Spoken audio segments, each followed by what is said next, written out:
आज हम डिस्कस करने जा रहे हैं विपक्ष के नेता के बारे में, क्योंकि विपक्ष के नेता के पद के बारे में बड़ी सुर्खियां है इस बार। क्योंकि मोदी गवर्नमेंट, अगर मोदी सरकार की हम बात करें तो पिछले 10 साल में विपक्ष का नेता यहाँ पर मोदी सरकार में देखने को नहीं मिला है, क्योंकि किसी भी पार्टी के पास इतनी सीटें प्राप्त नहीं कर पाई है।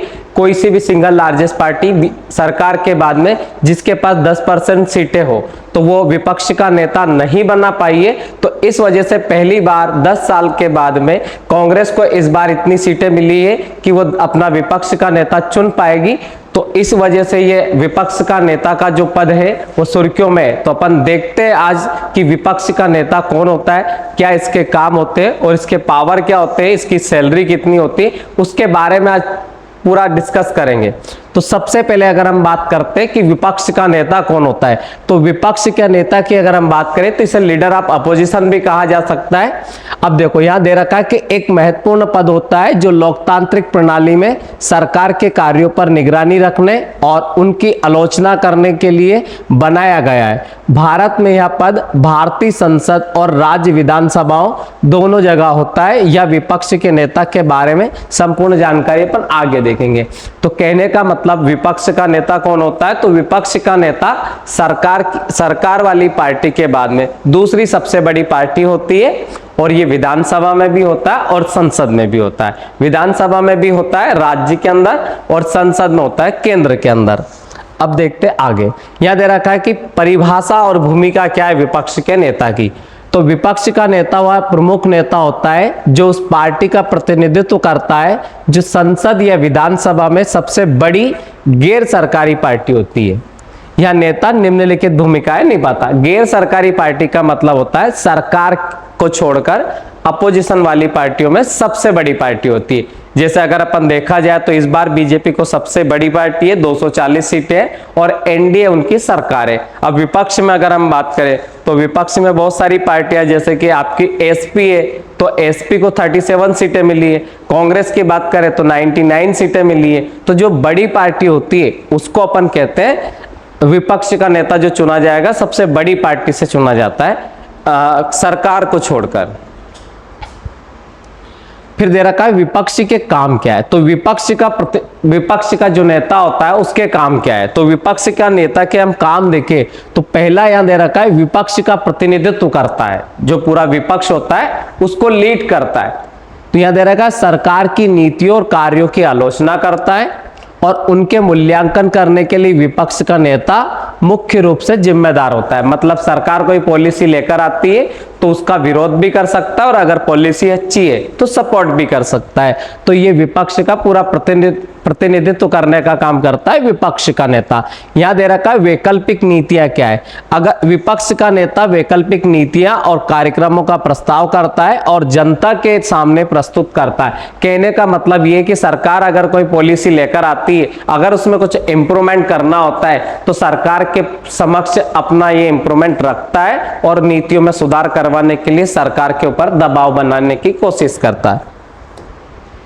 फिर अगला काम है इसका संसदीय प्रक्रिया। यहां दे रखा है विपक्ष का नेता संसदीय कार्यों में सक्रिय भागीदारी करता है और विभिन्न संसदीय समितियों में विपक्ष के दृष्टिकोण को प्रस्तुत करता है। जैसे प्राक्कलन समिति होती है, लोक लेखा समिति होती है, या इलेक्शन कमीशन को जब चुना जाता है तो उन समितियों में बहुत सारी केंद्रीय एजेंसियां होती है तो उनकी नियुक्ति में विपक्ष के नेता की अहम जिम्मेदारी होती है और उनमें यह पार्टिसिपेट करता है और अपना पक्ष रखता है। फिर दे रखा है राष्ट्रीय महत्व के तौर पर क्या है। तो महत्वपूर्ण राष्ट्रीय मुद्दों पर विपक्ष का नेता महत्वपूर्ण भूमिका निभाता है और अपनी पार्टी की स्थिति स्पष्ट करता है। जैसे बहुत सारे मुद्दे होते हैं नेशनल लेवल के, उनमें अपनी पार्टी का पक्ष रखता है, या तो उसके बारे में पॉजिटिव होता है तो सपोर्ट करता है और अगर सपोर्ट नहीं करना होता है तो उसका विरोध करता है। तो अपनी पार्टी का भी स्टैंड वो लेता है। फिर नियुक्ति और पात्रता, मतलब नियुक्ति कौन करता है, नियुक्ति कहां से होती है और उसके लिए पात्रता क्या है। तो पहले नियुक्ति देख रहे हैं अपन। यहां दे रखा विपक्ष का नेता उस पार्टी का नेता होता है जो संसद, लोकसभा या राज्यसभा या राज्य विधानसभाओं में सबसे बड़ी गैर सरकारी पार्टी होती है। मेरा कहने का गैर सरकारी पार्टी का मतलब होता है सरकार वाली पार्टी को छोड़कर दूसरी जो सबसे बड़ी पार्टी होती है उसको अपन कहते हैं गैर सरकारी पार्टी। तो कहने का मतलब अगर अपन देखें इस करंट सिनेरियो में संसद में, तो बीजेपी के पास बाद में जो सबसे बड़ी पार्टी बन रही है वो बन रही है कांग्रेस। ठीक है, अगला दे रखा है यहां पर, भारतीय संसद के नियमों के अनुसार एक पार्टी को विपक्ष का नेता का पद प्राप्त करने के लिए कुल सदस्य संख्या का कम से कम 10% प्राप्त करना आवश्यक होता है। अब देखो, मैंने आपको शुरू में ही बताया था कि कांग्रेस पिछले 10 सालों में विपक्ष का नेता नहीं बना पाई है। क्यों नहीं बना पाई है कि हम 2014 में अगर बात करें तो 2014 में 52 सीटें प्राप्त करी थी, मतलब 44 सीटें 44 सीटें प्राप्त करी थी कांग्रेस ने, और 2019 में 52 सीटें प्राप्त करी थी। पर लोकसभा में विपक्ष का नेता बनने के लिए कम से कम 10% सीटें प्राप्त करना आवश्यक होता है। कांग्रेस को इसके लिए 54 सीटें की आवश्यकता होती है, क्योंकि कुल मिलाकर सीटें 543 है, उसका 10% समथिंग अगर आप निकालते हैं तो उसके लिए 54 सीटें प्राप्त करना आवश्यक होता है। तो 2014 और 19 में दोनों ही केसेस में कांग्रेस को 10% सीटें भी प्राप्त नहीं हुई थी, और कांग्रेस से कोई बड़ी पार्टी भी नहीं थी जो कम से कम 10% सीटें प्राप्त करी हो। तो किसी भी नेता के पास विपक्ष का ऑफिशियल पद नहीं था। हाँ, इन्होंने अधीर रंजन चौधरी को लास्ट वाले में और 14 वाले केस में मल्लिकार्जुन खड़गे को नियुक्त तो अपनी तरफ से कर दिया था, पर उनके पास कोई संवैधानिक पद नहीं था। अब इस बार कांग्रेस को 99 सीटें प्राप्त हुई है, जिसकी वजह से ये कांग्रेस विपक्ष का नेता चुन सकती है, क्योंकि विपक्ष का नेता ऑफिशियल पद होता है, हालांकि इसका संविधान में वर्णन नहीं है, पर 1977 में इस पद को संवैधानिक अधिकार दिए गए।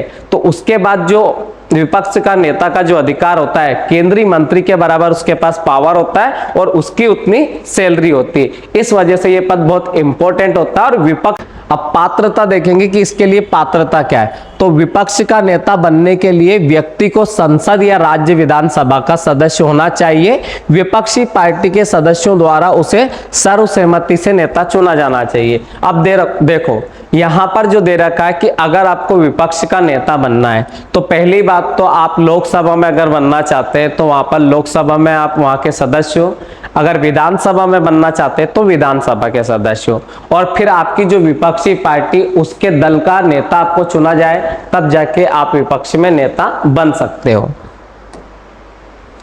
फिर अधिकार क्या है, तो संसद या विधानसभा में विपक्ष का नेता सरकारी विधेयकों और नीतियों पर बहस में सक्रिय भाग लेता है, और विभिन्न संसदीय समितियों में सदस्यता और नेतृत्व का अवसर उसे मिलता है। राष्ट्रीय और अंतर्राष्ट्रीय मुद्दों पर सरकार के साथ बातचीत में हिस्सा लेता है। ये सब उसके अधिकार है। अब सुविधाएं क्या क्या मिलती है विपक्ष के नेता को, तो सुविधाओं में विपक्ष का नेता राज्य मंत्री के समान वेतन और भत्तों का हकदार होता है, और सरकारी निवास, यात्रा भत्ता और अन्य सरकारी सुविधाएं उसे प्रदान की जाती है। मतलब जो केंद्र में जो मंत्री होते हैं, तो केंद्र में मंत्री तो सरकार की पार्टी के होते हैं, ये विपक्ष का होता है, उसके बावजूद भी इसको वही अधिकार मिलते हैं, उतना ही पावर मिलता है जितना केंद्रीय मंत्री को मिलता है। तो इसीलिए विपक्ष का नेता का पद थोड़ा अहम हो जाता है। तो ये था विपक्ष के नेता के बारे में। अब अगर हम बात करें कि इस बार विपक्ष का नेता किसे चुना जा सकता है, तो कांग्रेस की अगर हम बात करें तो कांग्रेस को 99 सीटें मिली है, तो कांग्रेस की तरफ से विपक्ष का नेता चुना जा सकता है। तो आप बताएं कि आपके हिसाब से विपक्ष का सबसे बेस्ट नेता कौन होगा, आप मुझे इसे कमेंट में करके बताएं। धन्यवाद।